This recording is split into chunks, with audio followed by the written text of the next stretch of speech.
Hey everyone, thank you so much for joining us today for our event with Anne Blair Brown, the Acrylic Advantage. I'm so glad that you're joining us today. For those of you who don't know me, my name is Carrie Stober, and we are going to be starting here in a few minutes. We are going to be giving away some prizes today, and some of them are pretty high value. So I encourage you to be in the chat and active so that you can get pulled for prizes. And in order to do that, you do need to be watching on our landing page, which is right there on the screen. It's streamlineartevents.com/brown. Head over there and make sure you log into that chat so that we can I encourage you to be in the chat and active so that you can get pulled for prizes. And in order to do that, you do need to be watching on our landing.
Welcome, everyone. Thank you so much for joining us today. My name is Carrie Stober, and I will be your co-host for today's show. I'll also be bringing in our publisher, Eric Rhoads, and our guest, Anne Blair Brown, here shortly. In case you're new to Streamline, we are the publisher of several art magazines, newsletters, art events, conventions, retreats, and we have produced over 700 in-depth art instruction videos.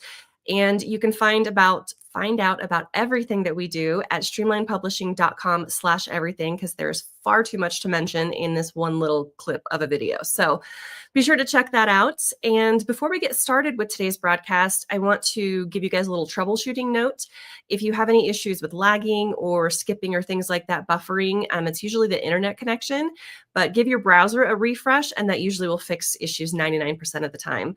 But if you do have issues and for some reason can't watch live, you will be getting a replay of this in your inbox later today. So be sure to be on the lookout for that.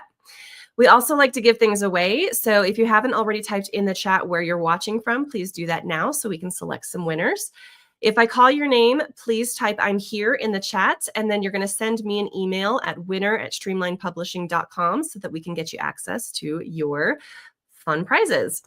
So I have a couple of streaming videos that I want to give away today. And these are some of our best-selling videos from the last couple of years. And the first one is the Creativity course with Larry Moore. And this course is fantastic for anybody. It does not matter what medium you paint in. I paint in pastel, and this course was awesome. I mean, the first 15 minutes alone is worth the price of this video. It's awesome. So whatever medium you paint in, you still need this video. It's the Creativity course, Finding Your Unique Painting Language by Larry Moore. And it's highly recommended.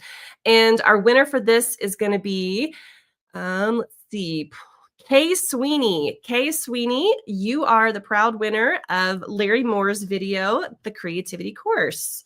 Kay Sweeney. So I'm going to write that down.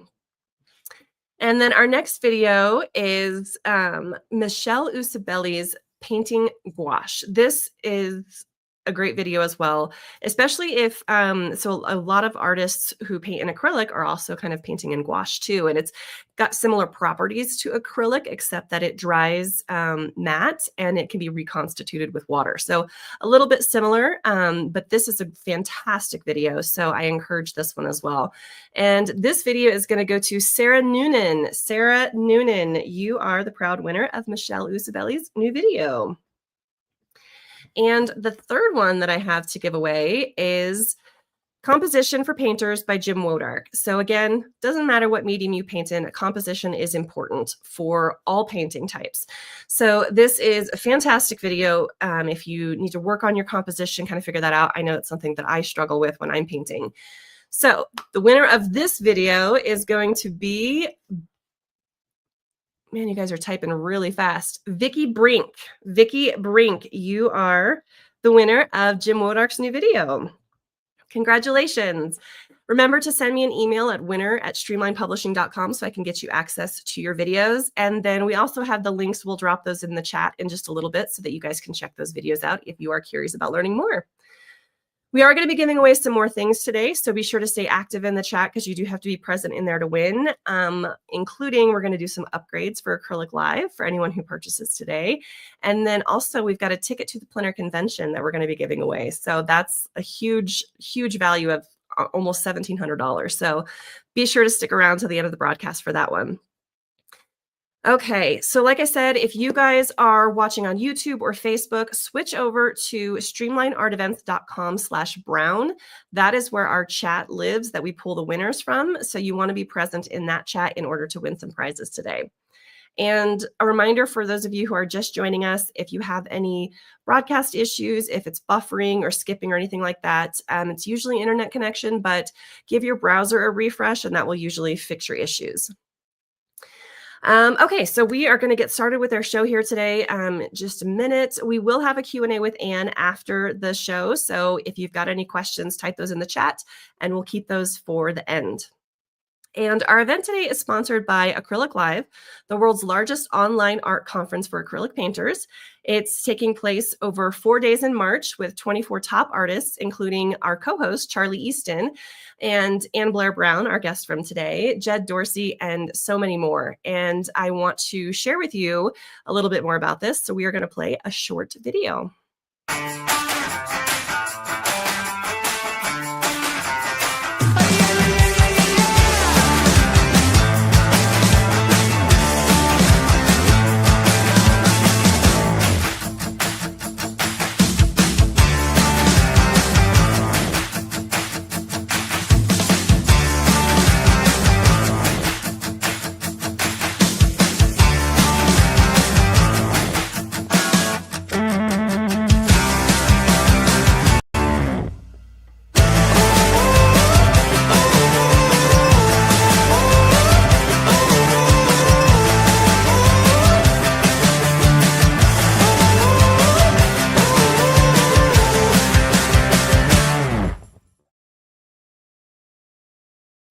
That's awesome. It makes me really excited for Acrylic Live. I haven't painted with it very much, but I'm really looking forward to learning about it during Acrylic Live. So I hope you guys will be joining us. So welcome everyone to the Acrylic Advantage with our special guest, Anne Blair Brown. Anne was born in North Kingstown, Rhode Island, and raised in Nashville, where she currently resides. Her work centers on intimate scenes inspired by local surroundings, as well as travel in the US and abroad. And about her artwork, Anne has said, it starts in reality and evolves through my imagination. As an impressionist, I believe in a painting process that enables me to tap into my creativity rather than trying to copy and perfect. My goal is to invite you, the viewer, to connect to the painting such that you personalize the experience and use your own imagination to complete the story. I absolutely love that description of her painting, and it makes it sound so magical. Most of you probably know my boss, Eric Rhoads, but for the thousands of people we've had sign up who don't know him yet, I want to give a little background. He is the publisher and the founder of Streamline Publishing, the only artist-owned art magazine company. And over 2 decades ago, he became a plein air painter and started Plein Air Magazine, and then later Fine Art Connoisseur magazine. Today, we also have multiple art newsletters, including Inside Art, Realism Today, Pastel Today, American Watercolor, Fine Art Today, and Plein Air Today.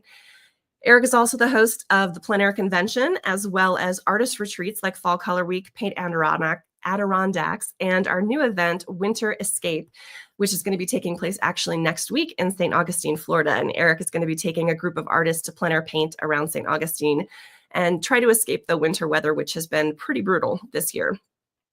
He is also the host of our online conferences, Watercolor Live, Acrylic Live. We have Pastel Live, Plein Air Live, and Realism Live. And in addition to that, he also finds the time to host Art School Live, our weekday YouTube show, where he started this during the pandemic, and we've had over 16 million viewers who've discovered techniques from this show, and some have even become artists. He does it every weekday on YouTube at noon Eastern, and you can find more on YouTube at Art School Live, or you can also follow him on Instagram. Eric is passionate about making art. He is a landscape and portrait artist who's been painting for almost 3 decades, and he has worked in several galleries. And if you'd like to follow him, like I said, that's at Eric Rhoads on Instagram. Give him a follow, and be sure to follow Art School Live as well. There's a lot of really great content there. He is also the author of best-selling book, Make More Money Selling Your Art, and he has been featured in the New York Times, LA Times, Chicago Tribune, Entrepreneur Magazine, Inc. Magazine, Success Magazine, Wall Street Journal, and over 400 newspapers, radio, and TV stations. So with all of that, here's your host, Eric Rhoads. Hi, Eric. Well, I'm sorry, caught me off guard. I was just looking, it just came in the mail, the new issue of Plein Air Magazine. And I get shivers every time, Carrie, because I never see it until it comes out. I have such a great team, including you, that I never see it. This is the first time I see it. This is the first time I'm seeing it. And this one has in it the new workshop guide to workshop schools and ateliers. So it's like every event in the plein air world is in there, and I'm just so proud of our team. You guys just do a great job, so thank you very much. If you guys don't have this magazine, well, can't have mine. Carrie, I want to say thank you to Carrie. Carrie is a rock star. She's been sick in bed for 5 days, and she came out of it to host this today. So, and you sound like you're pretty normal. So thank you for doing that. And due to the magic of video, she's not contagious. Very true. Carrie has a couple of young kids, and when they get sick, you know how it goes. You get sick, right? Been there, Yep. done that. So thank you, Carrie. Well, thank you everybody for being here, and welcome to the Acrylic Advantage. Every time that we do one of these special broadcasts, our goal is to over-deliver and to give you more than you expect. So hopefully we'll do that for you today. I hope you can walk away with just one thing, one idea, one tip that's going to make you a better artist or give you more confidence. Because if there's anything I've learned in my career, it's one tiny realization, and that one little thing can make all the difference for your art. And hopefully today you'll have one little thing that will be helpful for you. So I want you to take notes, get off of email, listen carefully. Today's monumental in a couple of reasons. First off, Anne Blair Brown. I mean, she's a legend, and she's going to be here for you, and she's amazing. We had dinner, and we'll probably talk about that. Number two, you're about to be amazed with Anne's brilliance, her advice. She's been doing this a long time, and she is a known master. She's going to be able to share a lot with you. And we're focusing on acrylic today because a lot of people are moving to acrylic, and we're going to talk about that. We're going to talk about some of the stigmas that used to occur. Our goal is to save you from moments of frustration and doubt and discouragement that you might feel from time to time.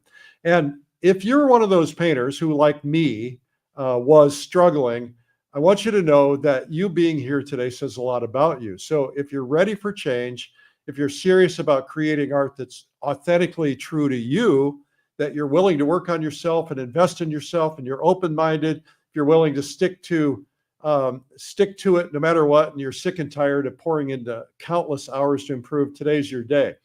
We don't want you to be stuck in the same old routine, creating the same old art and wondering if you're ever going to be as good as you hope you're going to be. So first off, go into the chat right now, and everybody should just say, hey, I'm here, and this is where I'm from. Just make sure that you're interacting. I might ask you a question. I want you to raise your hand. I want you to go into the chat, and that's how you're going to interact. Since we don't have a room here, I'm in my office. There's nobody else in here. No matter where I look, there's nobody here. So Carrie mentioned that my background, and you've probably already heard my story, and I don't want to bore you with it, but there was a time when I really wanted to learn to paint so badly because I really literally couldn't even draw a stick figure. I mean, I had no ability. And I had some really horrible experiences trying to learn because some very well-meaning people didn't know how to teach. And they didn't know how to deal with a beginner and the mind of a beginner and the insecurity that we suffer with. And I gave up several times. Thankfully, I kept coming back. I eventually figured it out, eventually found somebody who would tell me and teach me the right way to paint. And because of that, because somebody figured out how to kind of get into my brain and help me understand these complicated concepts, I have devoted my life to helping others embrace art and painting and teaching and helping you know the right way. So it feels really gratifying to hear hundreds and hundreds and hundreds of people writing to us and say things like, I didn't believe I could paint. I thought you needed talent. And now they realize that it's really just a step-by-step process, like following a cookie recipe. When I was a kid, I used to sit next to this guy. I can't remember his last name. His name was Ricky. And Ricky could draw Disney cartoons. I was in fourth grade. I was always looking over, and he's always drawing these cartoons, and they're really good. And I just assumed he had natural talent because I tried to do it. I couldn't do it. And I had to dispel that rumor, and you need to get rid of that too. So people have told me that they had dreams of becoming working professional artists, but maybe their parents said, get a real job. You can't do this. And they're finally coming back to it. So my goal here is to help you keep moving in your journey to avoid the pain and frustration that I had to go through and many others had to go through. I've always been driven by the idea that we can get better and that there's a better way to learn. And I've devoted a lot of years figuring that out, studying how we learn. And part of the reason that we're here today is because droves and droves and droves of people are always asking about, how can I get my creativity flowing again, like it suddenly vanished, or why did my well of inspiration dry up? Or maybe if you're not feeling it, you're not inspired and you don't know where to go from there. So there is a harsh reality though. Most of the thousands of people watching today could be brilliant painters, never will be, because they don't understand how to break out of a rut and how to push themselves to the next level. Our goal today is to change that. We want to show you the answers to that. So in the comments, if there's anybody in a rut or stuck or feeling like they're not getting to the next level, say something in there. You know, I'm in a rut. I'm in a rut. I have been in ruts, so many ruts, you wouldn't believe it. Anyway, no matter what we present today, some of you are still going to ignore what we're going to tell you, even though it's proven to work. So here's a little secret. You got to want it. You got to be sick and tired enough of not being good enough that you're willing to do what we say. Because we know this stuff. We deal with thousands of artists. We have studied it. We really have figured out ways for you to break through. And even though you may say to yourself, "Oh, I can figure it out on my own. I have a better way," and maybe you can. But anybody sick and tired enough of not getting far enough? Anybody in? Let's try this. Let's see if we can get some comments moving about this. So if you're one of the people who won't ever get there to where you want to be, please know it's not your fault. Our society has us believe in this myth that artists are born with talent. I always believed it. I just assumed. I just don't think it's true. I mean, there are probably a few exceptions, but not very many. Most of the artists I know did a lot of bad paintings and a lot of bad drawings, and it's just a lot of rehearsal, right? But practice doesn't make perfect. Practice makes permanence. So you got to get perfect practice. And that's why we're here today. We're going to tell you how to do that. Technique alone isn't enough either. You do need technique, but you need instruction, you need practice, but you also need to understand how to find your voice, how to be able to express yourself. So today we're going to show you how you can overcome some of your frustrations, take yourself as far as you can dream. It's not easy, but it's simple. So your life can look a lot different than it does now. So maybe your dream scenario as an artist is, maybe it's travel. But put your comments in. You know, what is your dream scenario? Is it travel? Is it having your work in a museum? That'd be cool. I always wanted to have a gallery show, an art show, and finally it's happening. I'm so excited about it. Well, you know, maybe you don't want to have any more money problems, or maybe you would like to just people stop saying, "Oh, pretty colors," when you know they really don't like it. They're gritting their teeth, you know. But when you get unsolicited comments like, "Who painted that?" That's pretty wonderful. That's really cool. Getting respect from your peers, that's really wonderful. So do you ever dream about your name being a part of art history? Here's a secret. I do. I mean, I think a lot of us do. Wouldn't that be cool? So I know it's silly, but that idea does drive me, and the idea that maybe you and I will be remembered. So today we're going to help you overcome your issues. We're going to help you reach your goals. We're going to help you live the life you dream of. I know that's a tall order. So here's what our next hour or so looks like. I'm going to bring on Anne, our guest. She's won every imaginable award on the face of the earth. She's brilliant. She's a great artist. You can learn so much from her. And she is really, truly considered one of the greats alive today. So I suggest you get off of your email, stop web browsing, take some notes, and we'll send you a replay of this broadcast later, so you can take your notes later if you want to rewatch it. Sound like a plan? So remember, at the end of this, we're going to give away more prizes, including a ticket to this year's Plein Air Convention in Lake Tahoe and Reno. And reminder, by the way, that you got to sign up by Valentine's Day to get the early bird price. So we will give away a ticket to your choice of our Plein Air Basics Pre-Convention Workshop 2, or Joseph Zbukvich, or Scott Christensen. So now it's time to introduce our guest for today. Carrie read her bio later, and now it's time for you to meet the legend herself, Anne Blair Brown. Anne, how's it feel to be called a legend? Well, only a little bit awkward. A little bit awkward. Well, you're too young to be a legend. So when did you start painting? When you were 3?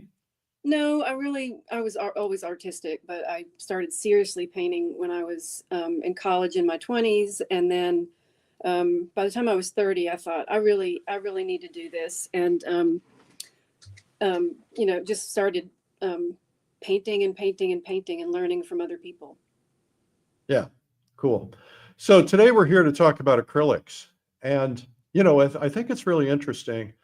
The art manufacturers tell me that acrylic is the #1 selling medium over oil and watercolor. And I think they said watercolor is the #2 selling. I may be wrong in that. Maybe somebody will correct me in the comments. But why do you think so many people paint with acrylics? Well, I think that there have been many advancements made, and I think that first and foremost, the ease of travel. It's amazing to be able to, you can just get water in a creek if you forget a water bottle, and then you can keep painting, which I think is hilarious. So I think there's a new surge of excitement about the new advancements. The color intensity is better than it used to be. The flow is better than it used to be. The word on the street was back then it was plasticky, but that's just no longer the case. So I think everybody's getting excited about having a water soluble medium to paint with. Yeah, so it's interesting you say that because when I was a kid, I used to sit at the table with my mom, who was an artist, and she would paint in acrylic and I would paint in acrylic. And you're right, it was really plasticky and it would dry shiny. And I mean, I enjoyed it, but I never could figure out, it would get globby. I couldn't figure out how to get it. I'd either get it too thin or too thick. And I had a lot of problems with it. And so I went my entire life from that point forward thinking that acrylic wasn't very good. And then recently I was in Japan and I met with the people at Holbein and the people at Turner, and the people at Turner gave me some acrylic gouache. And I thought, oh, I'm excited to try this. And I was so surprised because it was so different. And then I found out, well, it wasn't just the fact that it was gouache, there's new technology. So this is pretty exciting time. Definitely. And, if you are an oil painter and you want to try it, or if you're an avid acrylic painter, and you're trying to get that feeling, Eric, that you're talking about, that flow and that almost oil-like consistency. No, acrylics are not exactly like oil, but they are, if you have the right surface and you have the right brushes, you can create that really painterly look. And again, with all the advancements made in acrylics these days, it is totally, one of my goals is to kind of trick people and say, can you tell what my oils are, and can you tell the difference between them and my acrylics? And it's kind of working. So do you paint in both? I do paint in both. I often use acrylic as an underpainting. The grand thing about acrylic, and one of the many reasons I'm so excited about it, is that it first of all, it dries so fast, and we all know that. But it's so easy to go over passages. And when I paint large, I will do not always, but an underpainting in acrylic. And that just affords me some corrective measures if I make a mistake. So it's something I employ with my oils, and it's something I employ to practice and, be able to paint outside and, have that drying time that's so fast, give me that spontaneity I need. So when I do an underpainting in oils, then, I start painting over it 15 minutes later or something. And that paint is still, like if I were going to lay down some white, that underpainting color would just get right into that white. And I discovered, I took a lesson with Joe McGurl, and Joe does underpainting in acrylic, or did. I don't know if he still does. I assume so. And for the same reason, is that he could get it down. He could get it down fast. It would dry by the time he started laying his oils over it. It just sped up the process and just made everything so much better. Absolutely. And it's ideal to let the underpainting cure a little bit before you go over it. I've read about that. But that doesn't mean that you can't do multiple canvases and, go back to the first one that's cured a bit and go over it with oils.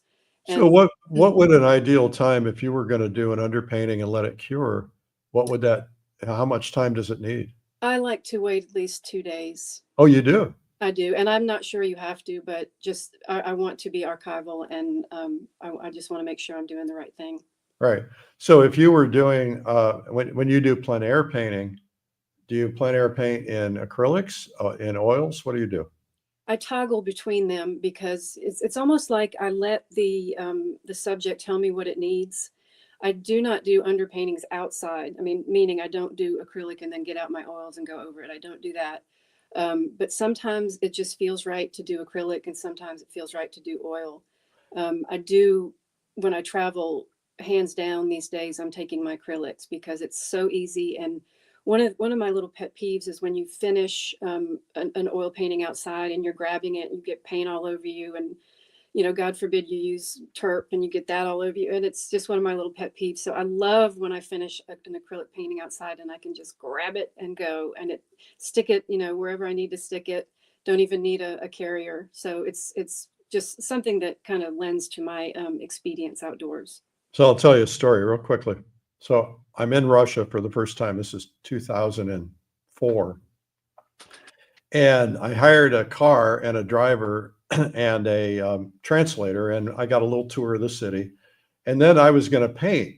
And so the translator left, and I've still got the driver, but he doesn't speak any English. And I'm trying to figure, and of course there's no Google, and I'm trying to figure out how to tell him to find me an art store. And finally we figured it out. It took us about 30 minutes. And so we go to this art store and everything's behind a counter and everything's got Russian labels on it. And I wanted to get solvent. I figured, I can get solvent anywhere, right? And so wanted to get some solvent, and I got there and I couldn't find it. Didn't know what to tell them. It was just very confusing. So I ended up painting without it, which was not necessarily a very good thing. And at that point I said, I'm not so sure I ever want to travel with oils again, unless I'm absolutely guaranteed that I can get what I use. Now I do solvent-free painting because so many people are down on solvents. But back then it was a real eye-opener for me. And so I think that this idea of traveling, I think this is what convinced Kevin McPherson to kind of move to this, is that, he was doing the same thing. He's traveling the world and probably finding problems, finding solvents. And he said the big challenge for him was learning how to make his acrylic paintings look like his oil paintings. And he said, now you can't tell the difference. You can look at the two side by side. You look at them up close and you can't tell one is acrylic and one is oil. That's also my goal. And I've actually noticed that in Kevin's work also. I follow his acrylic painting. And again, it goes back to how you apply paint. And, I'm known as a loose painter. And one of the ways I continue to be loose is through using bigger brushes, using hog bristle or bristly brushes, using a canvas or a panel that has tooth to it. And I recently finished an acrylic painting and I posted it on social media, and somebody commented, wow, to get such soft edges and to get those edges, that's, kudos. And I thought, yay, I did it. And, so continually as I get used to it, which I'm very used to it now, it feels like oil, even though the consistency obviously isn't the same. It feels, because I'm putting me into the painting no matter what I'm using. So the acrylics and I have made really good friends that way. Well, so you're going to be teaching on acrylic live and showing some of those techniques, which I'll be anxious to see. Maybe you could walk us through a couple of things. Even though we're not demoing today, maybe you could walk us through some ideas on that. One of the things I'm curious about is, acrylics dry faster. There are companies like Open Acrylics that make a acrylic that's got an extender in it so it doesn't dry as fast. There are things that you can put into acrylics. One of the things that I struggled with was the idea that I got it too thick or too thin. Can you kind of walk us through a process that you go through? Sure. Let's talk about indoors first. I use a brand that has squeeze tubes when I'm indoors, and that's the other secret to having that viscosity that I need. So I will squeeze out, when I'm in oils, I pre-mix paint and I do little pools of paint. And when I'm with acrylic, I don't do that because it will dry too fast. So first thing I do is, if I'm doing, say, a tonal underpainting, I just squeeze out what I need for that moment. And then once I get the underpainting on, I will squeeze the rest of the paint out, and I'll give them a little spritz of water, not saturating them, but just say, hey, you're not going to dry on me. I'm the boss. And then, after that, it's just a matter of, I'll mix sort of a mother pool. And from that pool, I keep mixing colors out of it. And that creates a really nice color harmony. So, and also what happens is then you have sort of one pile with a mother with little babies, and then you can spritz those babies And so color harmony ensues, and also you keep it all kind of together so it stays a little bit wetter. So that's kind of a handy tip. Now, some people use, they make special palettes that keep things moist. Do you use anything like that? I don't. I just use my handy spritzer. Yeah. So when you have paint on, I don't know what you're using as a palette when you're, let's say you're plein air painting. Do you do it right on, do you like have a piece of acrylic or glass or something that you mix on? When I'm doing oils, I'm very curious about this because, you know, when I'm doing oils, I want to clean my palette. I take my razor knife and I scrape it off, I wipe it down, and then I have a clean palette. What I wondered about or am fearful about is, am I going to get a bunch of dry paint on my palette that I'm going to have to really struggle to get off? That's also a great question. I use a paper palette, and I have an easel and a pochade that can sit, you know, flat. And so I just sit it in there. I have like a 9x12 palette paper. I sit it in there. I paint like a mad woman because I'm outdoors and I'm just out there getting my, you know, getting colors and getting notes. And when I'm done, I rip it off and I throw it away. And I usually don't have too much paint to waste, but if I waste a little, it's not a big deal. But having that ease of just tearing off that page is really, really a leg up. In the studio, I do have a wooden palette, and I just try to make sure I scrape and reestablish if I see it drawing on the palette. Yeah. You know, when I first started painting, I went to a workshop. I can't even remember who told me this, but I had paper palette, and the workshop instructor says, "Oh, paper palettes for amateurs, get rid of that." And so for years, I didn't use it anymore because I was afraid to be seen with it. And then I mentioned I took a class from Joe McGurl, and he says, use paper palettes. Then you don't have any cleanup time. You know, you spend 20 minutes cleaning up your palette. You just rip it off and throw it away. Well, I thought, yeah, that's right. So I mean, that changed me back. It all goes back to your tools, your brush, and your panel, and how you apply the paint. No one's ever going to see your palette. And you know, and again, modern day equipment in art is fantastic, and I love my paper palette. It's my friend. Yeah, what's its name? George. George. The paper palette. So, do you find that that colors tend to be more vibrant with acrylic than oils? I would not say more vibrant. I would say equally vibrant. I have been shocked at the tube paint that I mentioned. I use.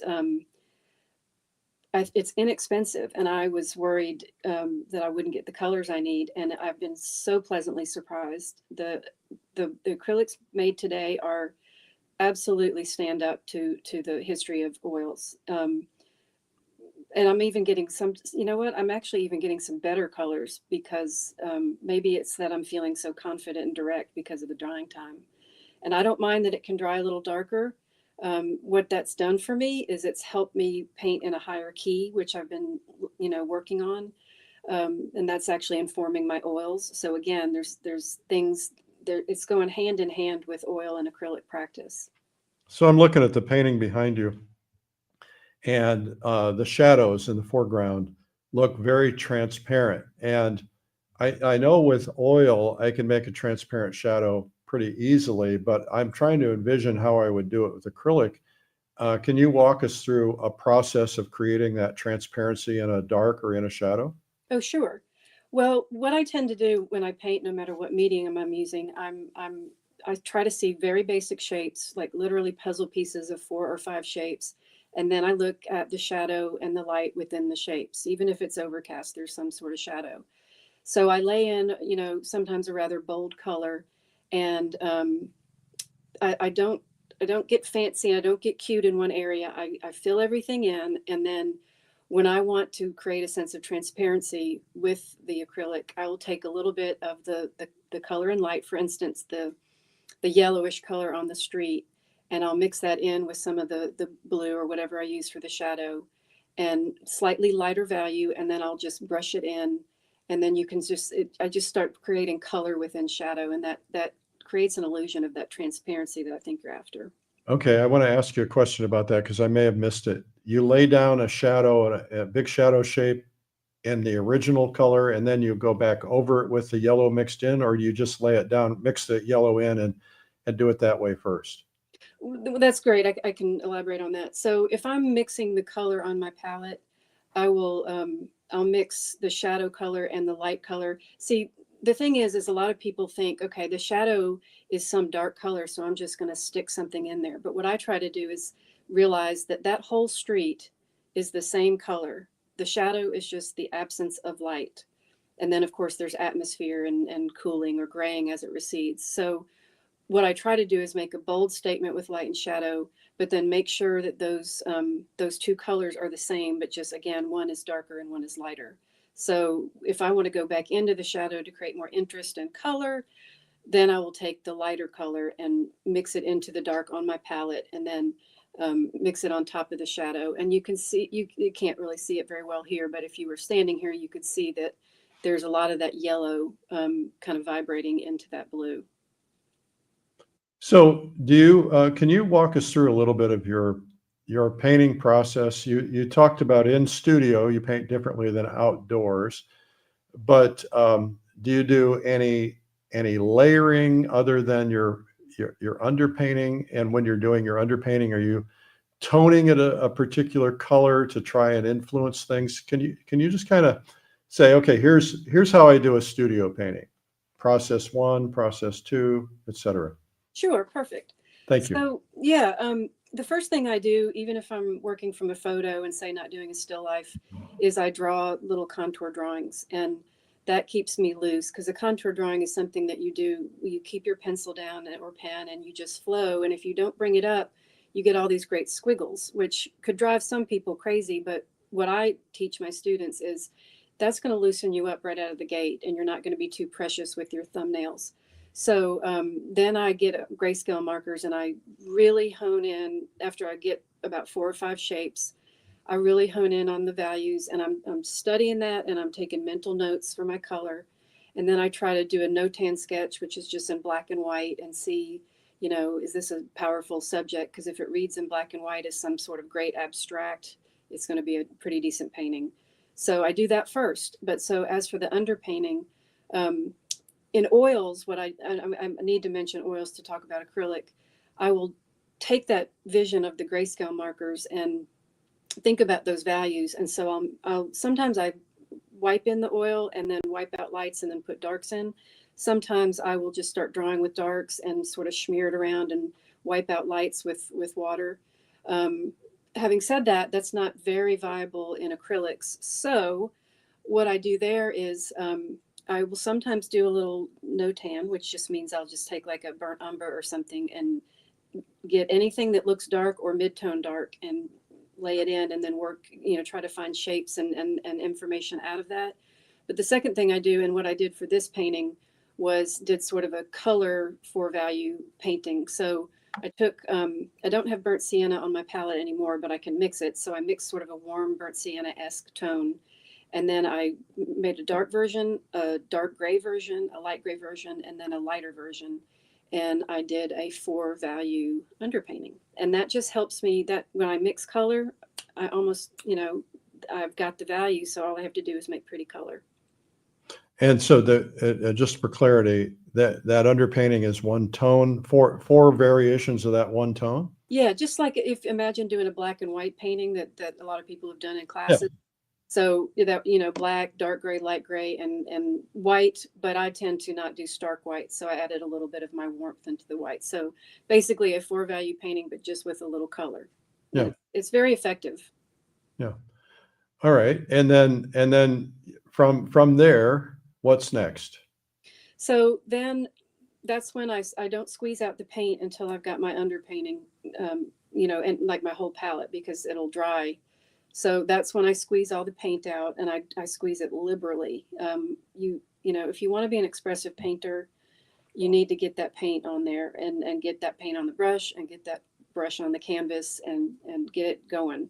So I squeeze out a lot of paint, and a lot of times I start with the squeeze paint, but if I take a second pass, I might go back to some tube acrylics that I use. And then really it's just a matter of working all around the painting, as I'd mentioned before. It's, if I stay in one area and get really precious and try to overdraw something, it just kills the energy of the painting. And I want you to look at my paintings and feel something in your stomach. So I call it leaving every part of the painting at first, leaving it to the same level of unfinish. And then, and consider that shadow and light. And so it can look graphic at first. And then I can go back and say, all right, in a big painting like this with acrylic, it's sort of drying. Great air recovery with acrylics. So then I can go, oh, this is wrong, or I've got this shape wrong, and then I can correct it. But basically after that, it's just a matter of, getting all that filled in. And there's a point after that where I stop and I say, what is this painting telling me that it needs? Is it too simple? Is the simplicity the glory of it yet? And then often with acrylics, I might say, I want some more texture here. And I'm feeling like a little bit of oil note would work. So then I might go back over with oil. I don't always do that, but. Wait. You mean there are times when you might put a stroke or two of oil on top of an acrylic painting? Oh, absolutely. This Really? one has some oil on it. Really? My theory, and I've heard this actually I think I heard it from Mr. Charles Mavalli, or maybe it was Group A. Stain your darks and load your lights. So sometimes if I feel like, and this is generally in a large painting, because I think everybody watching can identify with how when you paint a small alla prima painting, you can get really juicy paint and it's just so spontaneous, and then it's done and it's instant gratification.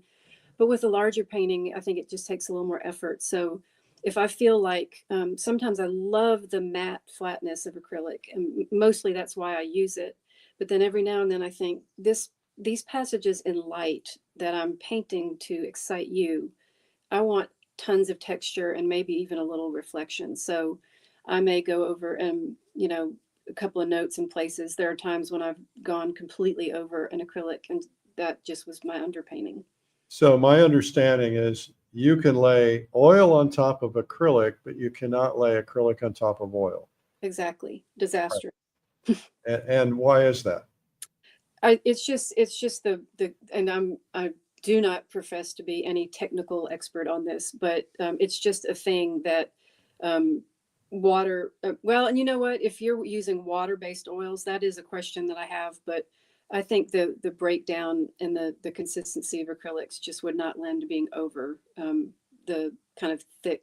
And we're talking polymers and stuff that I'm not educated enough to talk about. Yeah.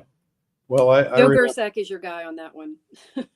I remember I was using water-soluble oils, learning that, and I was painting on a oil-primed canvas, and I was having a lot of problems getting the paint to stick. Exactly. And so I talked to Kyle Richardson at Rembrandt Paint at Royal Talons, and he says, "Oh no, you can't put water, you can't put oil over oil primed. You can't put water-based over oil primed. You can put it over acrylic primed." Right. So all these little things we have to learn. What do you find when you're teaching students who have been oil painters and you're trying to teach them acrylic? What do you find that they struggle with the most? Oh, definitely the drying time. Well, and I said this at Pace last year, and I feel strongly about this. If people say, well, I can't use acrylics, it dries too fast and I'm a slow painter. And I say, okay, that's great. That's good and well. And my question is, are you a deliberate, you like to render and you go slowly because you're thoughtful and you love your end result and everybody else does? And if that's the case, that's excellent. Keep going. But if you want to be loose and spontaneous and have that really painterly look, acrylics get you there. And the fast drying time can work to your advantage, because don't you all know that we all have some hesitance? There's a reticence to get that paint on and get those darks in. And I just feel like hands down, the fast drying time is what is the advantage. And I've talked to several friends about this just to back me up here. Just mentioned Joe Gersak. He loves that fast drying time. He says it's informed his brushwork. Anne Larson, who's a fabulous painter, toggles between oil and acrylic. She says it's changed the way she sees color. but also she can complete an idea very fast. Oils are wonderful. I'll never stray from oils forever. But there is a point where sometimes you've got so much paint on that it's wet and you can't keep going, but you can with acrylics because they're drying. So I just think it's a huge advantage. I think to what Anne said, what you mentioned, Anne Larson, I think that is so true. So when we started launching these virtual events like Watercolor Live and so on, I felt the need that I should probably practice what I preach. So I started painting in watercolor. And when I started painting in watercolor, all of a sudden I changed how I painted in oil. All of a sudden I found that I was able to apply techniques. My brain had changed and I was able to apply watercolor techniques into oil.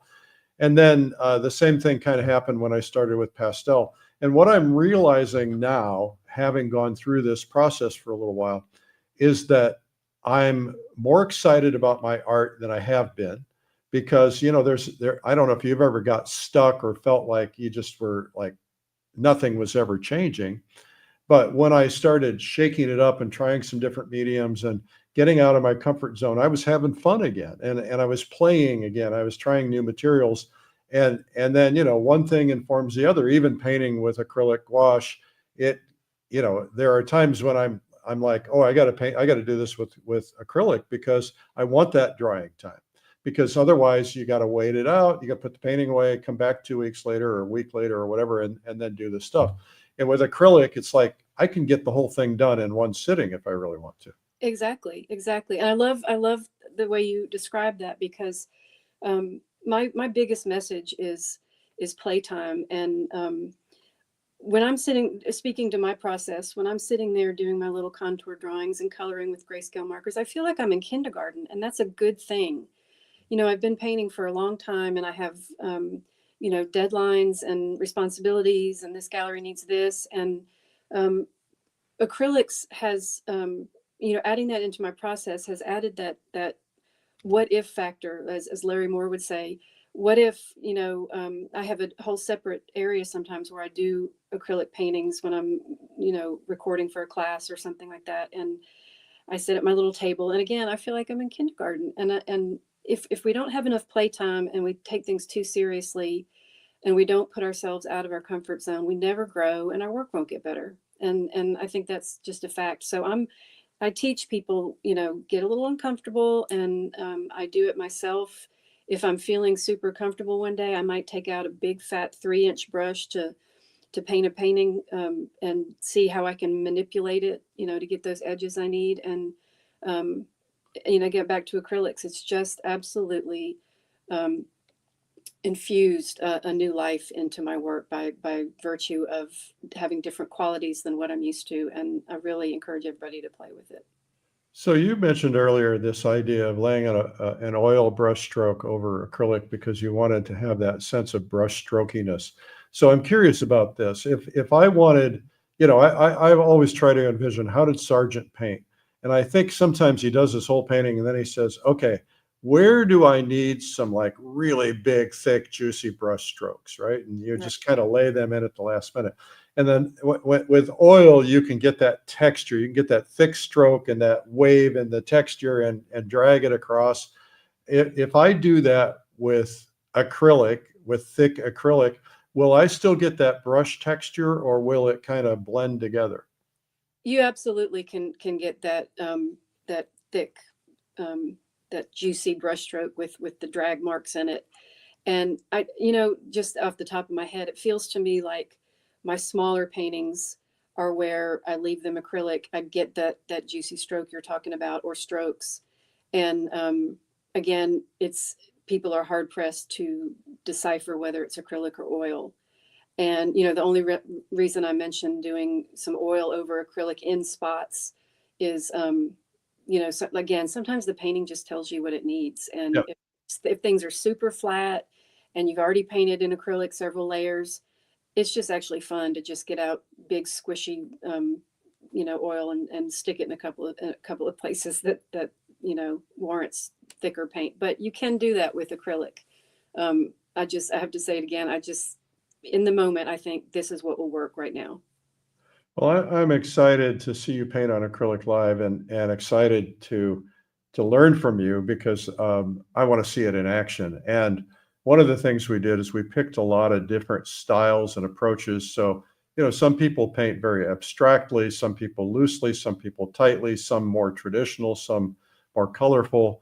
And that way, even though I'll see something that I'm like, I'll never paint that way, when I watch it, I'll realize, oh, well, there may be a time when I will paint that way or want to try it. And so, again, it's about playtime. We have put together, we've been gathering questions, and what we're going to do is we're going to take a quick break from you, Anne. You are fabulous. We're going to come back with a Q&A. Hope everybody will hang in there, because we also have some prizes we're going to give away. And that will be, well, I don't know how much longer we're going to run, but we'll run till we run out of time or questions or otherwise. So start putting your questions in the chat, and we'll be right back with Anne in just a second. So we have covered some pretty interesting territory, and now you have some awareness about some of the things about acrylic and information you didn't have 45 minutes or an hour ago. So I hope you've had a couple of moments of clarity. I'm going to take a few minutes today to identify some opportunities for you. First, there's the way that our minds work, right? So our minds don't really work very well, especially mine, right? 48 hours from now, I'm not likely to remember my name, let alone most of what was said today. So, when you're trying to think about yourself, you sometimes find yourself a little confused. 72 hours from now, even you might not remember everything that Anne said, or some of the things she said, might not even remember a joke or something. So our minds are like sieves, right? In the top, out the bottom. Information that's new can only be accepted and understood and used through a process called repetition and a process called immersion. There's a lot of new studies about this, as a matter of fact. It takes, I don't know, anybody ever buy a new house or get a new apartment or something? It's like, it takes, we just did. And I'm like, I go into the bathroom. We had our bathroom remodeled. We had the light switches changed. And I'm like, constantly hitting the wrong light switches. And it took me, I don't know, 2-3 weeks before I started hitting the wrong light switches. Then I leave for a couple of weeks and I come back and I forget. It takes 21 nights in a new house before your hand automatically goes to the light switches in the dark. So that's a problem. Memory is a problem. So we gotta have that repetition, right? That repetition of knowing where the light switches are. And if you scribbled some notes down, chances are those notes are going to end up someplace like a drawer or the basement. And, maybe you'll look at them once and then never to be seen again, right? So there is trouble with ideas and information. Ideas and information aren't enough. That's the failure of even a great session like this one. Ideas and information without application, without implementation, without practice, without perfect practice, only creates frustration, and they don't have enough value. So you need tools. I mean, imagine you were a farmer and we gave you a bunch of information about farming. It's going to be useless unless we give you a tractor. So at the end of the day, from this time together with all these ideas that Anne's been sharing, and the more you're going to get in a minute, you've got to have the tools. Otherwise, you've got nothing. So others may be okay with wasting your time. I'm not. I want to give you tools. So the good news is we've kind of figured this stuff out. We have tools for you to almost instantly get results to make you a better painter, a more successful painter. And I'm going to send you on your way with what you need for repetition and immersion in a minute. But more importantly, you're going to leave with a toolkit that's going to change the way you paint forever. And I'm going to guarantee it. It's not just your satisfaction with it, but your results from it.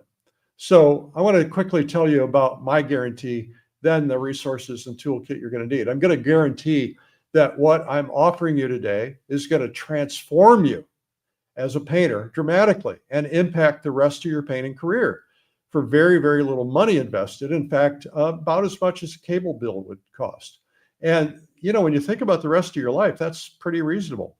I realized that I can do all these things we learned today and still not make the progress I want, because I need the guidance and the discipline and the help. I need somebody to hand me a little pill and say, here, take this and you'll be a better painter. Maybe when Elon Musk gets Neuralink done, maybe you'll be able to implant a painter thing in your brain. But until then, there's no little pill, right? Most of us continually are struggling unnecessarily. We all know we can be better no matter how good we think we are, right? And as we studied how learning takes place, we realized that the best thing we could ever do is create something that has never been done before in the history of art. Never was done before in the history of art. Something that is so powerful that it would make the art world change forever and make artists change forever by making thousands, maybe tens of thousands of people better artists and help them do it much, much faster. We've already proven lots of the things we normally do simply don't work. That's why we never seem to get the growth we need. We need passion and determination, but that's just still not enough. We are driven to help you get better as an artist. Out of all the people who publish art magazines, we are artists. We're owned by artists. I own this, and I want you to get better. That's my goal.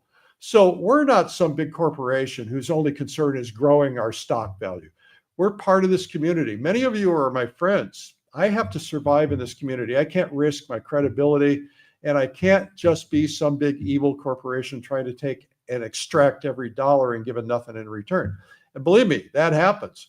So we've been with you for the past 2 decades, and I plan to devote the rest of my time on Earth helping artists grow. That's what's in my DNA.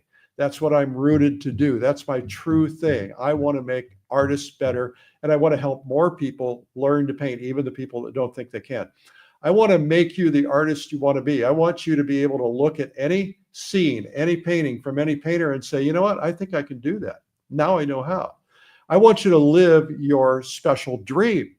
So maybe your dream is traveling the world, or maybe it's a little extra money or retirement and getting through college. Maybe it's a big living. Maybe it's a big studio. Maybe it's no restrictions on how much money you can spend. Wouldn't that be nice? I know you can have these things, but I know it starts in your head and in your heart. Do you want them badly enough to commit to a lifetime of learning? Because you really need to commit to constantly be learning. Otherwise, you're never going to be completely happy where you are. You're stuck. Nobody wants to be stuck. Are you happy with where you are now? If so, there's nothing wrong with that. But for me, I want to be pushing myself. I want to be the best I can be. I look at my paintings from 6 months ago and I go, I didn't have it then. Now I'm better. And then I look, 6 months from now, I'll look back and I'll just push myself further and further and further and practice a little bit more. Now, you cannot easily get there on your own. A lot of artists will say, I'm self-taught, as if it's a badge of courage. And, I applaud them for that. But imagine if they had studied under some masters and really got good, and then they pushed themselves in that next 20 years, they would be further ahead because they wasted a lot of time trying to figure this stuff out on their own. And so, you want to stand on the shoulders of greats who learned all the lessons and passed them on rather than spending all that time trying to figure stuff out. So before we go on, I want to take you on a little journey, and I'm going to ask you to play along with me. I know it's a little crazy. Maybe if you're in an office, you'll have to kind of pretend, but everybody close your eyes for a moment. Just go ahead, close your eyes. And I want you to think back to the first time you ever created something that made you truly feel alive. Maybe it was finger painting in kindergarten that made your teacher stop and stare or give you a compliment. Maybe it was the time you drew for hours in your room or laid on the floor coloring for rooms, just kind of lost in your own world. Or maybe it was the moment you first mixed, red and blue together and went, oh, purple. Wow. It's like you discovered magic. Or that school project where everybody said, I didn't know you could do that. It's like you feel so good. I get excited just talking about it. Or the sketchbook that you kept hidden under your mattress. Do you remember the feeling?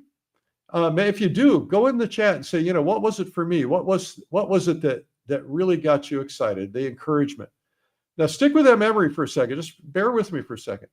Remember how it felt in your whole body. Like I get chills, I get tingling in my fingertips, and I lose time. It's like I could be drawing or painting for hours. Sometimes I paint and I stop for a minute to take a break and I look at my watch and it's 4 o'clock in the morning. The feeling of being completely and utterly alive. That's what this is about. That sense that you are doing exactly what you were intended to do, what you were meant to do. And then something shifted and you didn't do it. It was probably because of an art teacher who always seemed to praise everybody else's work, but not your own, or a parent who said, hey, that's nice, honey, without really even looking at it, or a brother or sister or a friend who could draw naturally while you struggled, like the kid next to me in the 4th grade, or a friend who laughed at your attempt, right? That destroyed me one time. Somebody laughed at what I did. Or a parent who said, well, how are you going to make a living as an artist? I mean, how many thousands of people have told me that, and that they had to go on and do something they didn't love? The moment you compared your work to others and you felt your heart sink, that's the thing that we want to overcome. Maybe you felt hurt because of something like that. So did you feel hurt? Say something in the chat if you did. Or maybe you were the child who arranged your crayons in perfect order. Maybe you had the 100 crayon box and you always made sure they were perfect, and you spent hours making things just right. And you saw faces in, like I see faces in wood grains or in tiles, or looking at the ground, I see faces and patterns. And or maybe you felt overwhelmed by the beauty of a sunset, or you're driving down the road and you're like noticing the colors nobody else is noticing. I had a box of special treasures, like bits of paper and rocks and things, and they were like trash to everybody else, but they were cool to me. So maybe you were the guy. I would always remember those blue jean type notebooks. I would always be drawing faces, drawing figures, drawing on my notebooks. Nobody else was doing that. Or maybe you stayed up late creating under the covers with a flashlight. I did a lot of that, right? So let me tell you something that might shake you. Those moments when you felt a little too much, a little too sensitive, a little too perfectionist, too dreamy, those were not your weaknesses. They were your artistic soul trying to break out, trying to break free. If that sounds familiar, say something in the chat. You see, here's what happened to so many of us.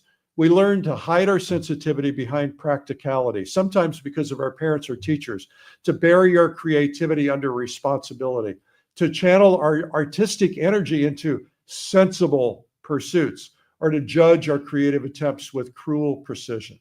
Look, we would shield our deepest dreams from potential criticism. But here's what's fascinating. That inner artist never died. It's still inside of you. It just went underground. That's why you can't walk past an art supply store with your heart beating and pacing, right? It's like when I travel, I go to other cities around the world. The first thing I do is I go to the art stores. It drives my wife nuts, but I have to be there. I have to see what they've got that we don't have. It's like feeling something special when you see a painting that speaks to you. Everybody else is walking by it and you're staring at it in a museum, trying to figure out what is it about that speaks to me? What is it about the color harmony or the brushwork? Or maybe like I did when I first learned to paint, I teared up when I saw my first Bouguereau painting. Maybe you tear up when you see certain paintings.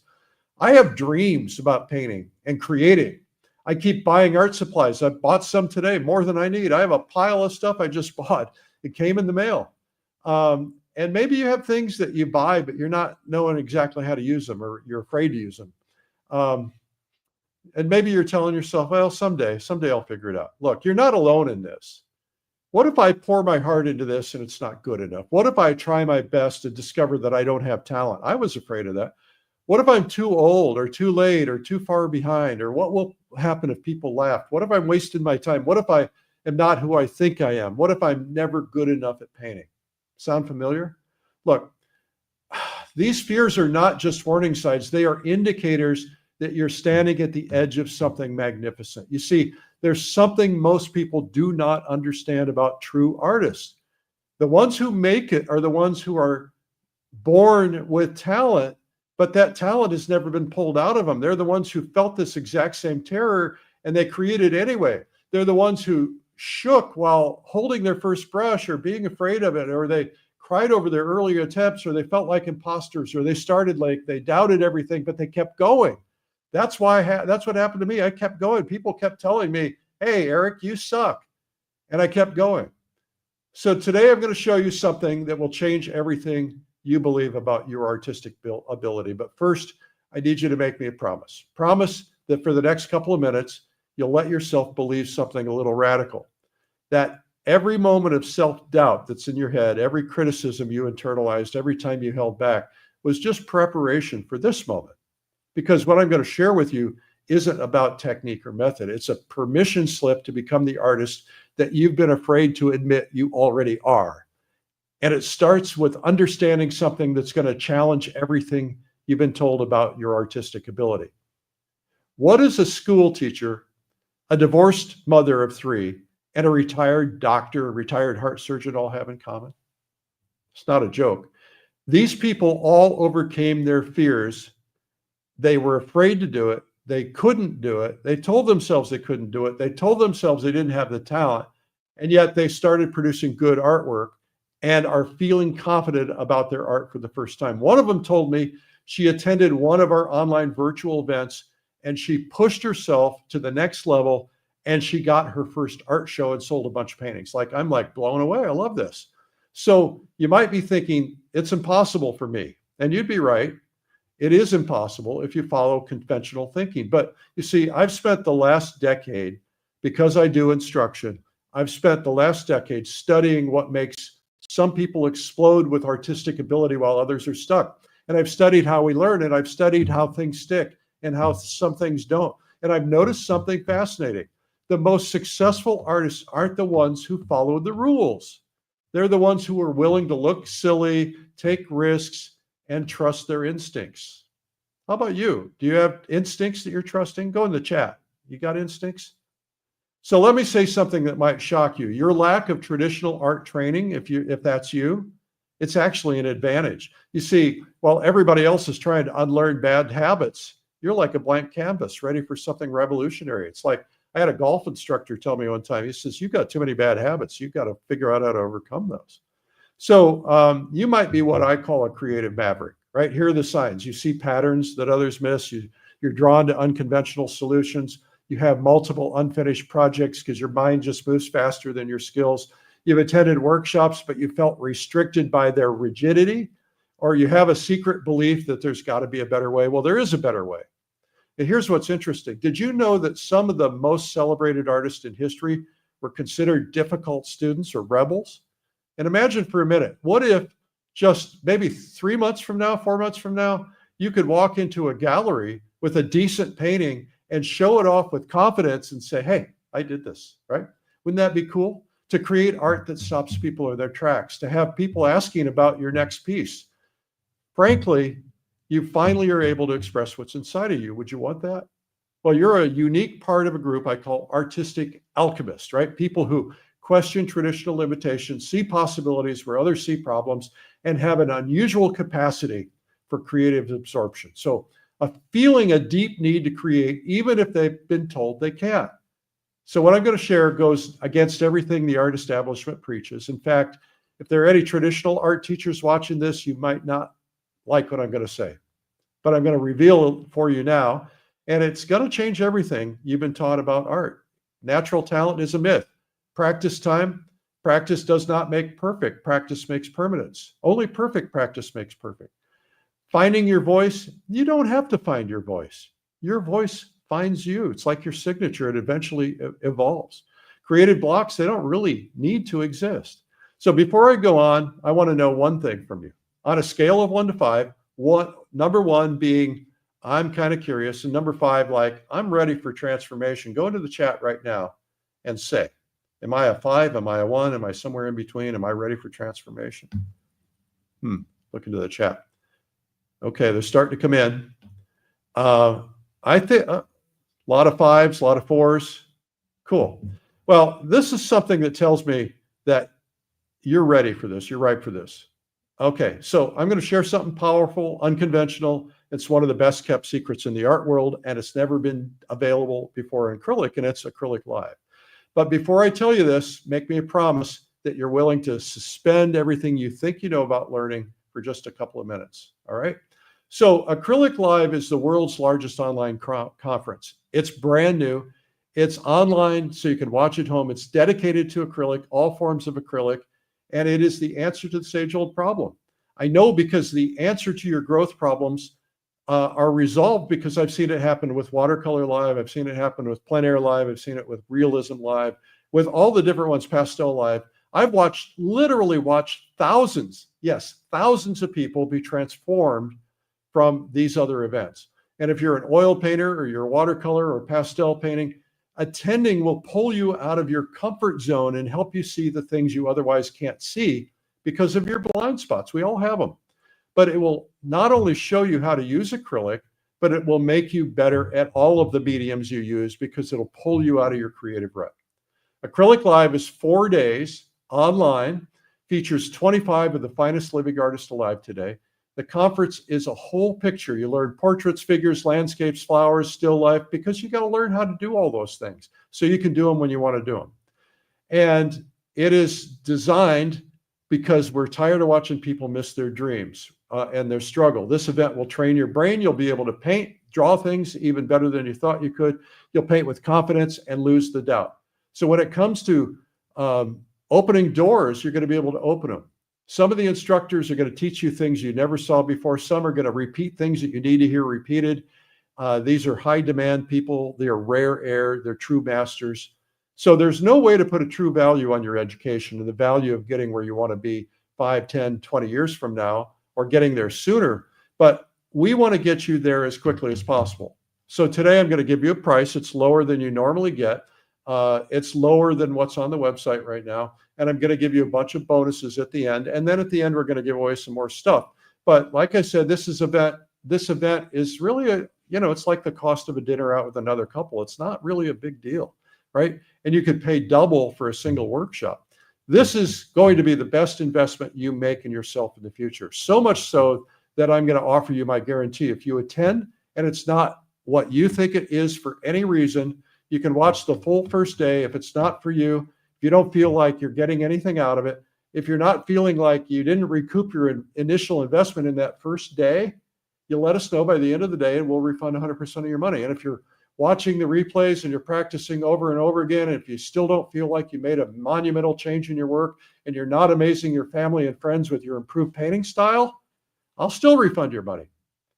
So there's a ton of things out there since COVID, right? Every artist and their mother is teaching. They're teaching online. But who's vetting the quality for you? Sadly, I've seen people teaching bad habits. I've attended things where I thought, they shouldn't be teaching that. Some are good, others are great. Some are reinforcing the wrong lessons. Who's going to figure that out for you? How can you be sure you're getting somebody who's going to not mess you up, not give you bad habits? We don't want you to have to unwind anything bad. We want you to be using vetted instructors. And so our editors and me, we vet all of the people teaching on these events. And we vet not only for quality, we vet for teaching ability and for the spirit about these people. We want people who are going to be giving, who's going to answer questions, who's going to participate with you.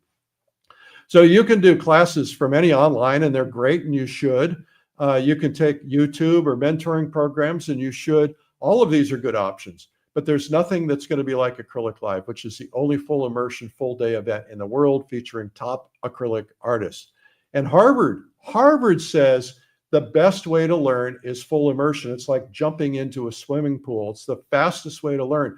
If you can grab 3 or 4 days and just completely devote yourself, this stuff's going to be coming out of your brain. When you're painting, you're going to be having a problem and not knowing how to solve it. And the little bell's going to go off and you're going to, now I know, I remember I saw that on Acrylic Live. So I want to go through it right now with you. If we can pull up those slides, and let's talk about what we've got here today. First off, we've got Acrylic Live online, and it is March 26th through 28th. So you need to write that down right now, March 26th through 28th. That's this year, 2025. And of course, you get replays with everything.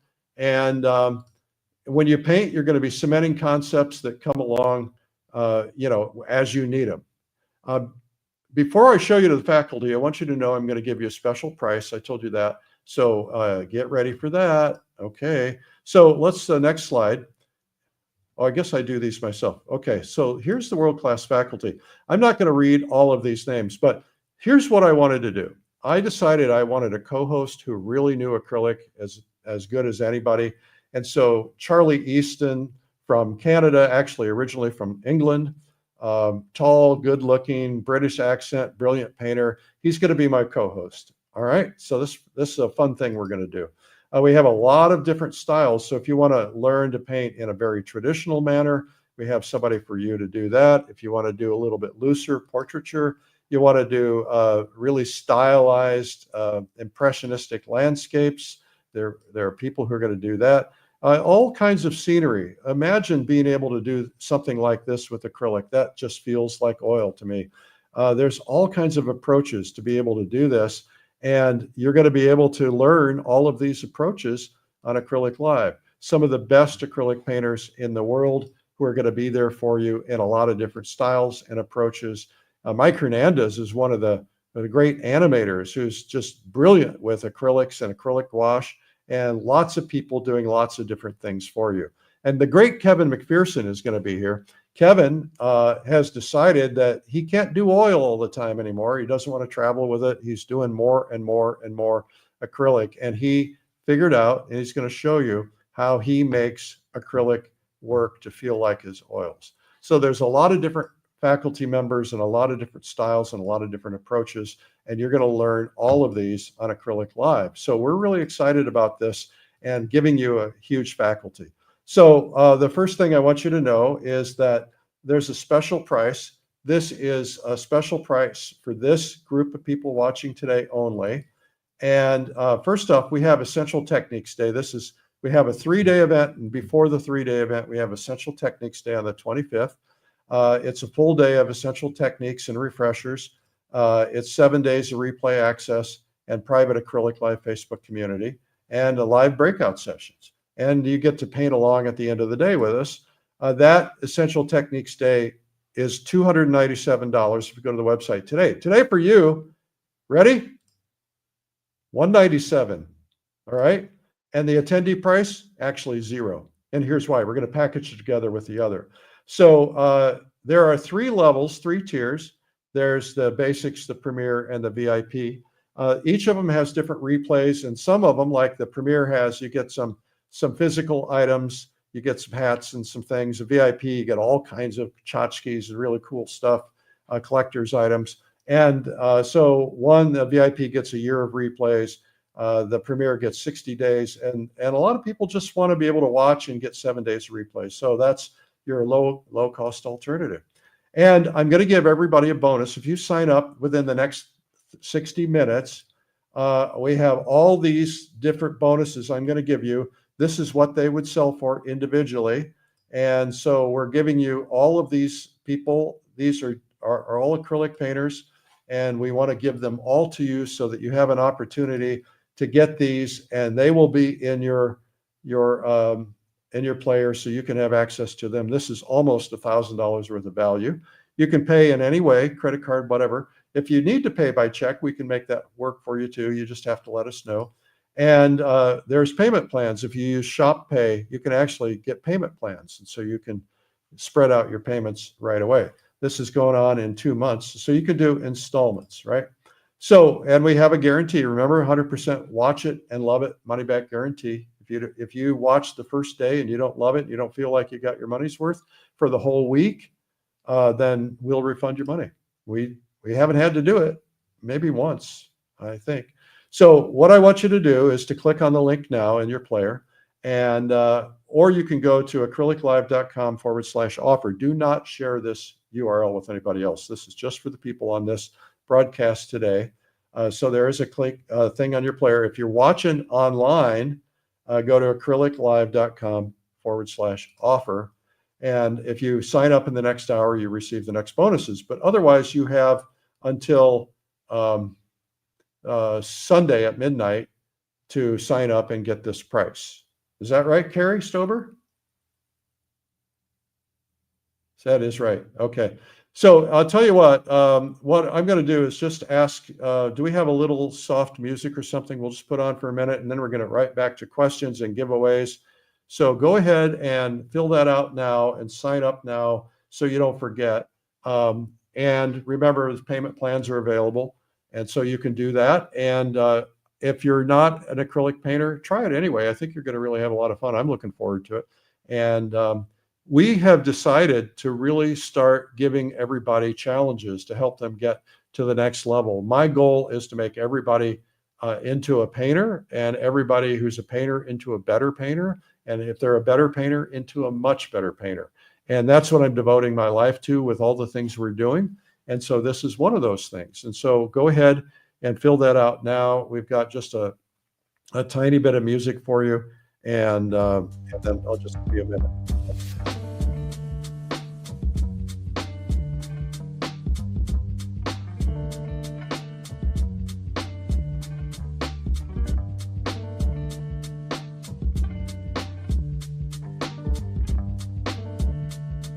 Or you're going to receive Acrylic Live Essentials Day and the replays and all the bonuses offered, which is over the top. And even though we're holding your seats to Acrylic Live for you with all the bonuses in the next hour, the only thing we can't do is hold it after an hour, right? So you can still have till Sunday to sign up, but you're going to miss out on the bonuses. And if you, by the way, if you sign up and you decide you want to cancel before we do it, you get 100% money back guarantee up until, I think, 30 days before the event. So you could do that. If you don't want to fall behind, you're somebody who doesn't want to continue producing substandard paintings. And if you're somebody who doesn't want to miss out on the big opportunities to show and sell your work, you know what to do, right? Let's take everything we've said about how you'll grow fast and you'll become better and you'll end up with considerable painting confidence. And let's make that a reality. You know this is a great price and a great offer. And you know if you attend Acrylic Live, it's going to be monumental for you. So instead of just watching and reading about your heroes, maybe you can become one of those heroes, right? You can become in demand. That's what we really want. So we want to make it a reality for you. Click that buy button or go to that URL we talked about. This is really, really going to be valuable for you. I can't say enough about it. I want you to prepare to change your painting ability forever, your acrylic painting ability, and just click on that link.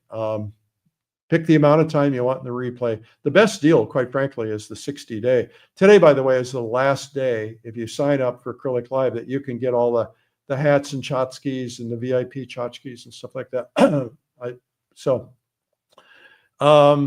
right. So why don't we do this? Why don't we get back to Anne Blair Brown? Oh, wait, we have giveaways, right?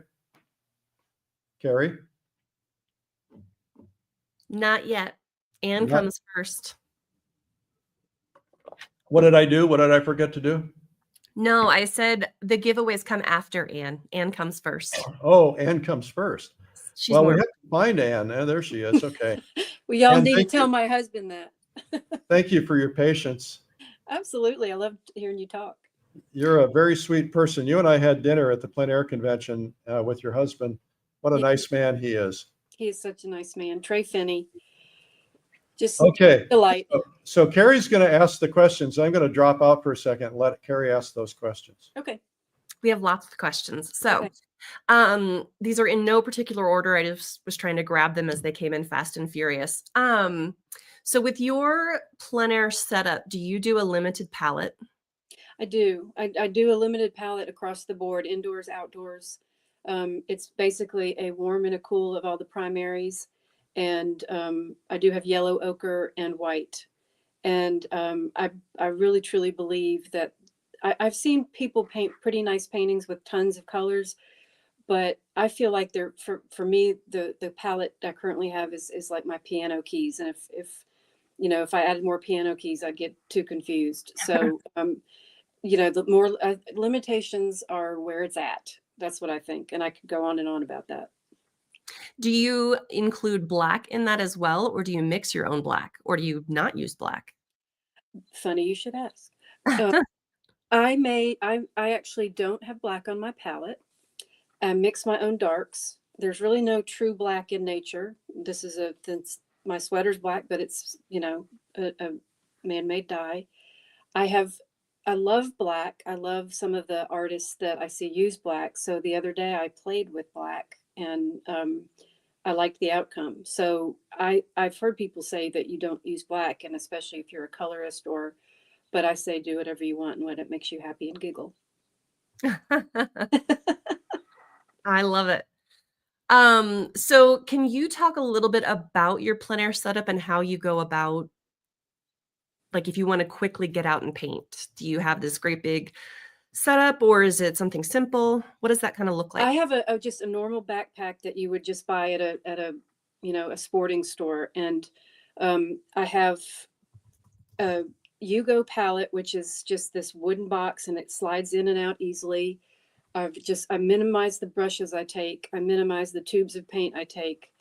I use panel pack carriers, which, keeps everything concise. I can have up to 6 paintings or 6 panels in my backpack because if they're small, because of these thin panel carriers. So literally it is a backpack the size that you would take to school or whatever. And the tripod I have is very compact. I really researched that, and it folds up to like 12 inches long, and it's not very big, and that fits in one of the side pockets. And I have a little water can that has a little grate at the bottom, and that fits in the other pocket. And I'm ready to roll. I'm ready to roll. And when I get outside, that tripod gets up in seconds, and the box opens in seconds, and I'm ready to go. And I always keep that backpack packed so that if someone calls or call me, I want to paint outside, that it's ready to go and I'm ready to go. Very cool. Yeah. So next question is, what is the difference between heavy body and open acrylics? And what are your favorite acrylics to paint with? The open is that they put something in it that makes it dry slower, which it still dries faster than oil on site. But, and again, I don't have any education on technicalities like that, but I know that they dry slower. Golden is, I have a couple of tubes of golden for various things. I'm a big fan of Utrecht. My friend Joe Gersak sent me some. He's a Utrecht, he's the dude, Dick Blick ambassador. And he sent me, he said, try these. And I was like, wow, they're so buttery, and it's acrylic. And the tube paint that I use is Lucas, and it squeezes out. I can get big old globs, and I love those brands. I'm sure there's all the brands and all the advancements. They all work great. But I really feel like I don't even necessarily go to open paints because I want it to dry fast. And I can't tell you how that translates into the spontaneity that you need in plein air painting. Very interesting. That's very good information. Thank you. So with that, so you like it to dry fast, so you are not then going to use any sort of medium to slow down the drying, right? I don't. I do have a medium, a matte medium that is actually golden, I think, and I use that in the studio. When I'm outdoors, the least amount of things I have to get and set up, I really like. So I have brought a medium with me when I paint outside. The only time I've really felt compelled to use it is because the paints I use are so buttery, is if it's colder and they're stiff. But just not having to worry about a medium, I think that the acrylics I use lend to just their own viscosity. So if you're really struggling to get a move, you do need a medium. That would be my advice. Okay. And what's you said you use a matte medium. Does that make it look matte like gouache, or what is that? Yeah, actually, by the very nature, I think their gouache and acrylic are akin, and they both dry very matte. And I like that look. And I felt like some of my oil paintings, sometimes I think, wow, it's too slick. I don't want it shiny. So when I use a medium, I try to make sure it's matte so I can keep that matte look. But you can varnish acrylic with any with Gam. Well, I know for Gamvar because I looked it up. I'm not sure of others. So I will, if I need to, if I think it needs a little bit of sheen, I'll get a glossier varnish for the end. So that goes into one of the other questions that somebody asked was, what's the difference between glazing and varnishing, and which do you prefer? So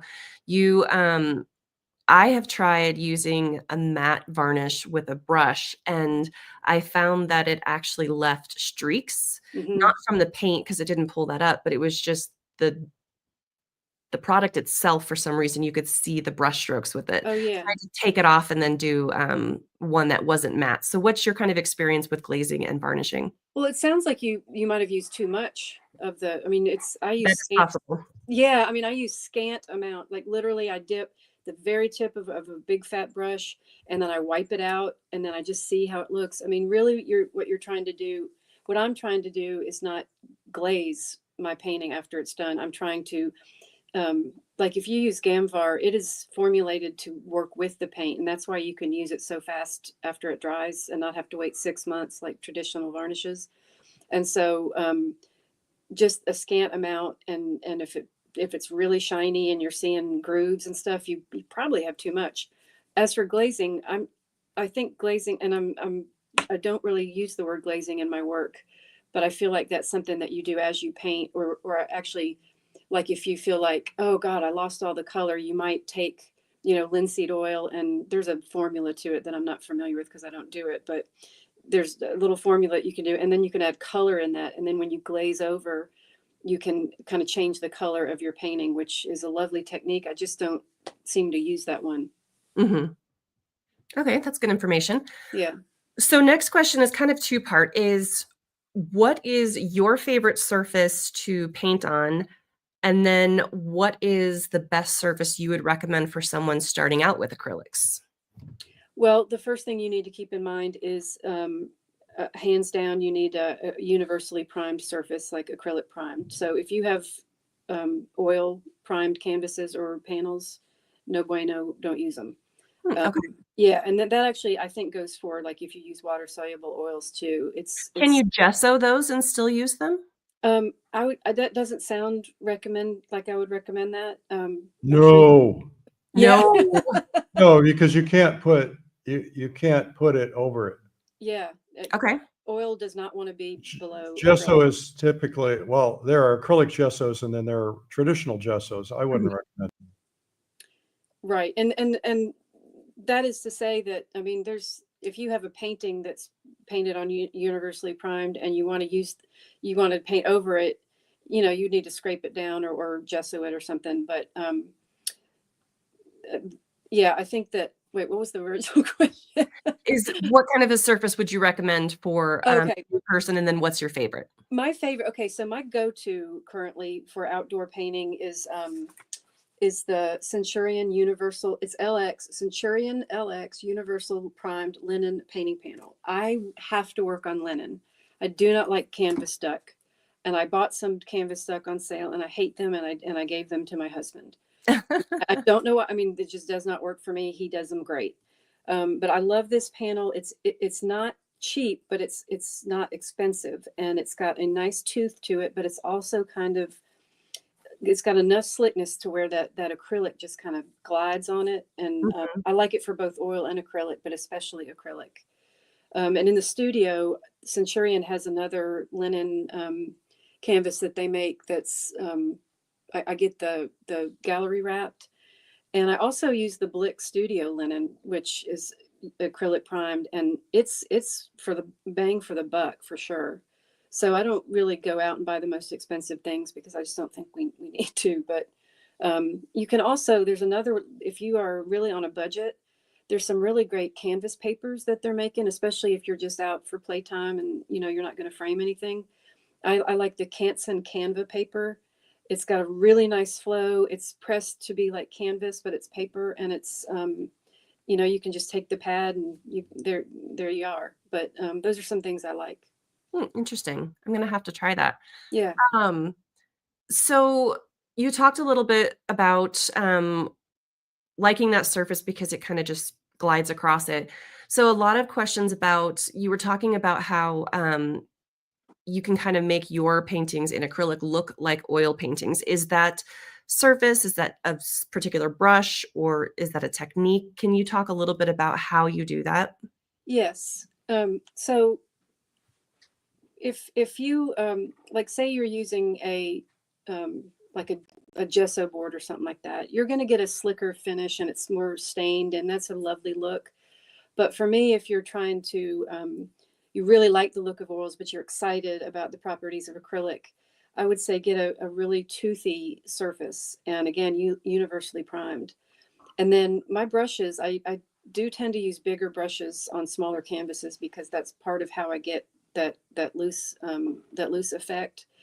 So I always, I know everybody has their little comfort zone and these little bitty brushes, and that's how they were trained, but I don't feel that the spontaneity and expression can come through those particular brushes. They're good to have for, utility lines and stuff, or, electric lines or whatever. But having said, that's my opinion. And having said that, so often I'll begin my paintings with like a chip brush, which is those little frilly brushes you get for 99 cents at Home Depot. So the texture of your surface is really important.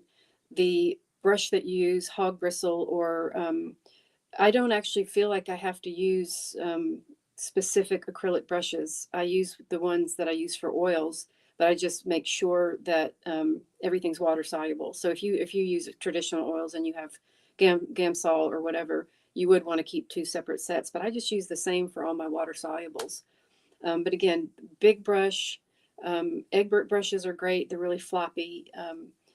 And then again, it all is about how you paint and how you feel about paint. So, I hold my brush really far down, and so I can get these, really lyrical strokes. And it's a combination of those 3 things. And as for the mark making, that's your journey. That's the person's journey to figure out how they want to lay paint down and who they want to study to get there. Interesting. I'm going to have to go shopping. I don't paint in oil at all. There's just too many moving pieces for it. So I've been trying to figure out how I can make my gouache and acrylic look similar to oil painting. So are you going to go shopping? Yeah. Are you taking me shopping? No, wait till I've taken you shopping. Thank you very much. Wait till Acrylic Live, because you get all these discounts. Cool. It's going to be great. I'm so excited about it. Okay, we should probably do like 2 more questions and then we'll wrap. Okay, so my second to last question is, does acrylic painting dry similar to gouache? So I know gouache, the lights will dry darker, the darks will dry lighter. Mm-hmm. Is that the same with acrylic too? Yeah, I think that they both dry a little bit darker, but the difference is gouache, you can reconstitute it, and you can go into a dry painting and work, and acrylic's not the same way. So gouache is a fun alternative, and even smaller tubes, and easy to carry. So I dabble in that too. I love gouache. Yeah, that's what I've been playing with recently, and it's a lot of fun. Yeah. And they do make acrylic gouache. They do. I have not tried that. I have some, and I have not tried that yet. It is so much fun. Oh, good. I can't wait. I need more playtime. I'll do that. Okay, so last question is, can you tease a little bit about what you're going to talk about during Acrylic Live? There might be chickens involved. Ooh. I am doing a demo. It is, yes, subject matter. I don't know if I'm supposed to talk about that, but process wise, I am talking about laying in shapes and how you can still be an expressive painter, but start your paintings in a controlled way, which acrylics really lends to. When I say shapes, I mean, I talked earlier about seeing puzzle pieces instead of all the detail and the stuff. So I'm really on a mission to, Eric also mentioned at the beginning, taking workshops, and sometimes there are good artists that don't necessarily know how to convey the information. So I was just a lost puppy, and people kept saying, you have to paint shapes, and I had no idea what they meant. I was like, you mean this vase? And that's not necessarily what they mean. So what they mean are puzzle pieces, and how you arrange and design, and then look at the stuff within it and the shadow and the light. So I'm really going to break down my process of laying in paint in a very shapy manner, how I mix the color, and how you can keep your paint really clean as you paint so that you don't get mud. And then again, I'm going to also talk about how I can make this acrylic look really painterly. Very cool. I'm really excited for that. Yeah, I'm super excited. I could do a jig. Well, I'll be there doing one with you. Cool. Hey, Anne.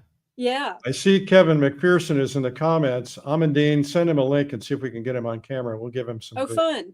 That'll be fun. Kevin, I hope you're there. Anne, this has been really terrific. Thank you so much for your patience and for doing this and for being such an inspiration. Thank you so much. I'm so honored to be here, and so honored to be in the inaugural Acrylic Live. I just can't wait to talk about what great things they can do with acrylics. So I don't know if you know this, but this is how this happened.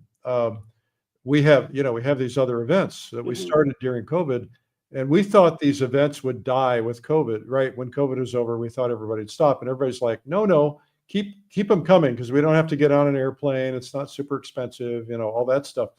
and a lot of people can't travel because of their circumstances. And in the chat one night on, I don't remember which one, a watercolor live or something, somebody said, do an acrylic live. And so we talked about it internally, and we thought, I don't know, we don't know if it would go or not. And so then we kept hearing about it, do acrylic live, do acrylic live. So we decided, okay, well, what the heck? And it turns out that we sold more tickets when we announced acrylic live than we've sold, I think, to anything else when it debuted. I mean, Awesome. it's like the day we announced acrylic live, we sold like 400 or 500 tickets just that day. That's wonderful. So I think it's going to be a monumental event. We're going to have a lot of people attending, and of course, because people want to see you and see people like Kevin and others. And so hopefully we're able to find Kevin and get him on here. I don't know if our producers are able to find him in the chat. So maybe I'll tell you what, Kevin, we'll put the link. Dean sent him a link, so hopefully he'll. Okay, good. So we'll have Kevin come in here, and he will probably give you grief, Anne. I'm just saying. Oh, like, I'm shocked. He likes to give grief, but he's such a nice man. He is a nice man. He's a very funny man, and he's done so much for all of us. Yeah. Inspired us all. I mean, he must be 100 years old because he's done all these books and he's done all this stuff. And he's been a huge inspiration to me. I took a workshop from him in 2015, and it really he's really singularly helped me see values better the way he teaches, and I was so appreciative of that. There he is. There he is. Hey. Hey. Hey, Kevin, where are you, man? I'm back home in Taos. I just came home a few days ago from Mexico. I came here for a month of skiing before I go to China. Oh, you're going Living to China. the dream. Yeah. When are you going to China? March 4th. And how long are you going to be there? Probably about a month. Okay, I'm coming over in June. Oh, are you? Where are you going to go? Well, I don't know. I'm going to about 5 cities. I'm doing a speaking tour, speaking to some colleges, going to 3 or 4 big plein air events. So I don't know. I know Shanghai is one of them, but I don't know all the cities. So actually in 2019, we had it all planned. And remember, it all got wiped away. So maybe I'll meet you again in June. Yeah, well, that would be really cool. I'll get you my dates. And yeah, because it was funny because I came back from Russia and it was like, my wife says, you can't go to China. They're announcing all this stuff going on in China. I said, just ignore it. It's fine. I'll be fine. And we're all of a sudden we're getting really nervous because we're reading all this stuff about what's happening over there. And I talked to the people that organized, with sweet people, and they said, no, everything's on, everything's going. Yeah. And then all of a sudden it was like, no, we're not going. I was like, well, keep me informed. Yeah. This my first time back. I've been there 25 times, but first time back since 2019. So I got some teaching going on, some painting, and work with my publisher. So that'd be fun to go back with you. So, and you are a phenomenal artist. It's so good to see you. You are kind and you are an inspiration. Well, thank you for saying that. And how come you didn't tell me I was a phenomenal artist? Well, Anne and I were talking about that have yesterday. An opportunity. So, hey, Kevin, talk to the people who are watching about why you're doing acrylic. Actually, going to places like China, I work with the children over in some of the most rural places, and then I also go to the Tibetan villages in Sichuan and Gansu and different places that are really difficult to get to. And bringing oils, trying to find solvents, traveling with wet paintings, has its problems. So I started working with watercolor and acrylics. And the acrylic, as Anne was saying there too, you can get qualities that are like oils. And there's some beautiful transparent qualities about acrylic that, if you're a watercolor artist and you want to work your way towards, let's say, getting into playing with oils, that's a good transition medium to do that. But I find I'm really enjoying it. It has its struggles sometimes when you're first learning, how do you work with the edges and things like that because of the dry time. And particularly I use golden open oils or acrylics, which give me a much longer working time. They keep wetter longer, which is really nice. So I'm really finding it. And, a lot of my clients or students someday, oh, I like your oils. And, there's times that we struggle with when we're changing a medium. And, a lot of times people will say, oh, I love what you used to do. I like this. And you have to kind of push through sometimes. If you have a goal in mind, a vision where you want to go with something or try something new, you have to be ready for some negative energy sometimes. So, but I'm really enjoying it, and I'm liking the results I get with it. Cool. Well, you've pushed yourself out of your comfort zone a few thousand times in your life. Yeah. Actually, the first time I ran away from home when I was 12, that was getting out of my comfort zone, or trying to find a comfort zone, actually. Yeah. Well, probably going back home gave you that comfort zone, right? Yeah. Yeah. So, Well, I just wanted to say thanks for popping in at the last minute like that. Do you have any thoughts about acrylic that you want to share with everybody before we hop off? well, just try it. Every time we try a different medium, watercolor, oil, acrylics, sculpture, it moves you forward, and you put a little bit of what you take from one thing to the other thing, and it just makes the evolution of being an artist fun. That's what we want to do. We want to find a way that we can continue to be inspired and curious and moving forward and challenging ourselves our whole career. How do you stay a full career as an artist for 40, 50 years, your whole life? So, enjoy it. Yeah, absolutely. Well, thank you for being on. I appreciate it. Well, I appreciate that. I'm amazed I was able to do it without Wanda here. That's amazing. Yeah, that is amazing. Is Wanda back in Mexico? Yeah, she's still in Mexico. I'm here for skiing for a month. She says, I'll go out on the water. Good plan. Yeah, sounds like a plan. Yeah. All right. Well, I don't want to be cold, but I maybe I'll come ski with you. Okay. Well, Kevin, thank you so much. Anne, thank you so much for giving us such a generous day. And we really appreciate you guys being on here. No, well, thanks. Thanks for including me. That was fun. Yep. Yeah. Good to see you. All right. Bye, guys. Bye. All right. Well, we're just one big happy family. I mean, the nice thing about all of this is that we become friends. You go to a workshop with Anne or Kevin, next thing you know, you're friends with them. And so it's really cool. I'll tell you what, I offered you Acrylic Live. We offered you the Essentials Day for free. We gave you a special price. And you have until Sunday at midnight to be able to get Acrylic Live at that price. This is for the people who are on this special event today, not for everybody else. And we will start the hour countdown the minute that we get off of this. So you have some time to get in there and get it done. We do this because we really want to see you change.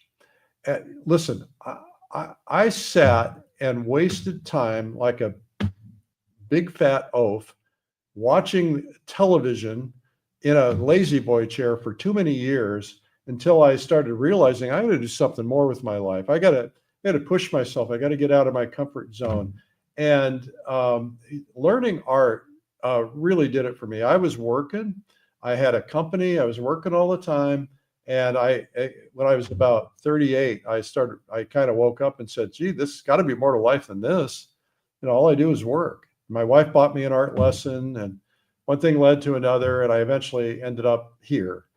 And this has been, for me, the most life-changing thing of anything I've ever done in my life. I used to care about money.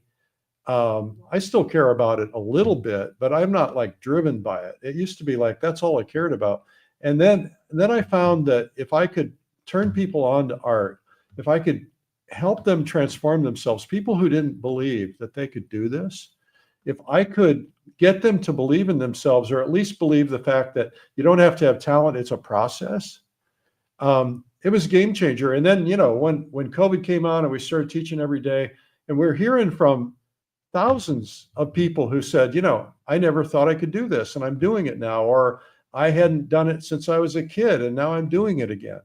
And so whenever you have an opportunity like this, look, people like Anne and Kevin, even though they're young and vibrant and healthy, we have an opportunity now. We don't know what's going to happen around the corner.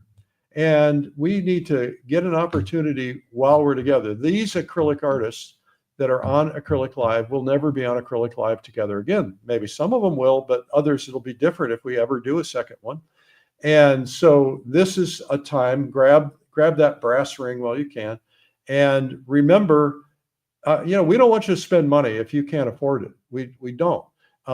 If this is a stretch and you're a little uncomfortable, you've got to ask yourself, is this going to help me get to the next level? If it will, great. If not, don't do it. But if it's like, hey, this is a no-brainer for me, just get it done. Pull the trigger. And if you watch and you don't like it and you want that guarantee, just call us up, say, hey, it wasn't for me. I watched the whole day, wasn't for me. And then you can skip the rest of the other 4 days. But do this. It'll be good for you. It'll be good for your soul. You'll feel good about yourself.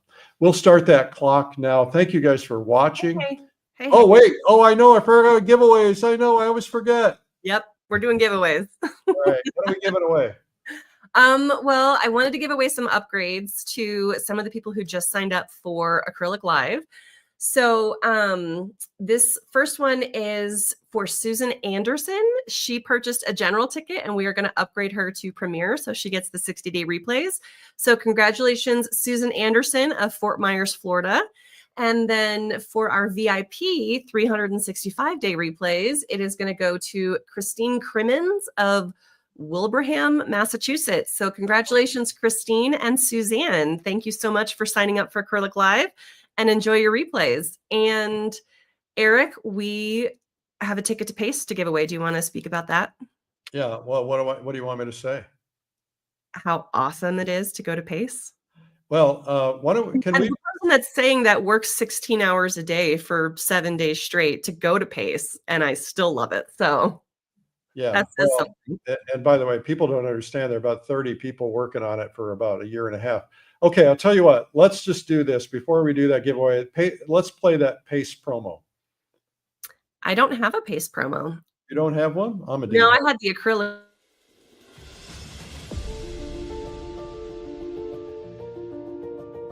Every artist deserves a chance to discover what they're truly capable of. This is yours.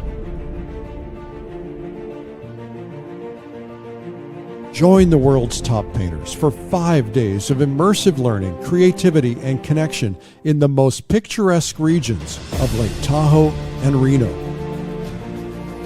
I enjoy the scenery, I enjoy the locations, and I enjoy meeting people. With hands-on coaching, 5 stages, plus daily painting sessions and a community of passionate creators, you'll grow your skills like never before. It's a wonderful experience. I mean, it's a wealth of information. I got personal instruction from Jacob Aguilar. Do you believe that? I'm so excited. It's just awesome to hear other people talk about painting. At Pace, you're not just learning, you're connecting. Build lifelong friendships with like-minded artists who share your passion.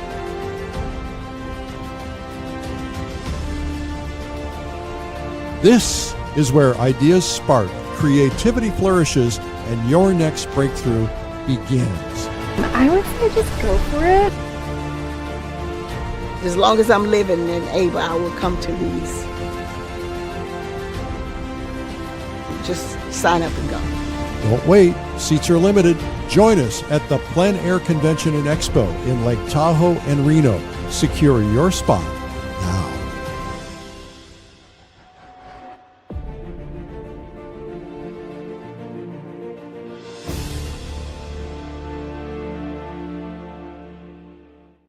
Okay, so you don't have to secure your spot now because we're going to give away a spot right now. I don't know where Carrie went. She disappeared. Right here. Oh, there you are. Okay. So Carrie, have you pulled a winner? I have. Everybody in the chat is already commenting. They know you all too well. They're all commenting about picking Pace. And Jerry Maloney, you are going to Pace Tahoe in May. Congratulations. Yay, Jerry. All right. All right. Do we have any more giveaways? That is the end of my giveaways. Okay. Hang on a second. Hey, Anne, I'm bringing you back. Okay. Listen, you were on the faculty at Pace last year. I was. Was that your first time going? It was. What was your perception of what you thought it was like, and what was the difference between what you actually saw versus what you experienced? I mean, what you experienced versus what you thought. I felt that it was really laid back. I was surprised that you, of course, have wonderful energy, and there was a lot of good energy. I did not know that it would be so laid back and so. I knew it'd be informative, but everybody just it was like having thousands of new friends. So it's just a very enjoyable experience. All right. Well, you're not on faculty this year, but I want you to know that you and your husband are invited to come as our guests if you decide you want to come. Wonderful. Thank you so much. All right. All right. That way everybody can pat you on the back for today. Wonderful. All right. Thanks. Thank you. Thank All you. right. God bless. All right. Okay, you guys. Well, thank you so much. It's been a pleasure giving you a little bit of our time today. And we want to thank Anne Blair Brown, and we want to thank Kevin McPherson and Carrie Stober and everybody on the Streamline team who has been involved in putting this all together. We are honored that you guys work with us, and we're honored that you guys are all here. We love you guys. We will start the 1 hour clock right now. Sign up, use that link, and put that link up one more time and go ahead and get signed up. And that way you'll have this opportunity to come and experience the first. You know, there's one thing about being the first, right? Being the first, you are on what would they call that? When you're part of the initial event, and then you're going to be like, I got to be part of it forever. Because like we have people who came to the first Plein Air Convention and they get a pin every year, like a first year pin, second year pin, third year pin. You know, once you are a founding member, that's what I was looking for, of Acrylic Live, you're going to be there as a founding member. We love that. And so that's really cool. And we will evolve together. I'll see you guys on Acrylic Live.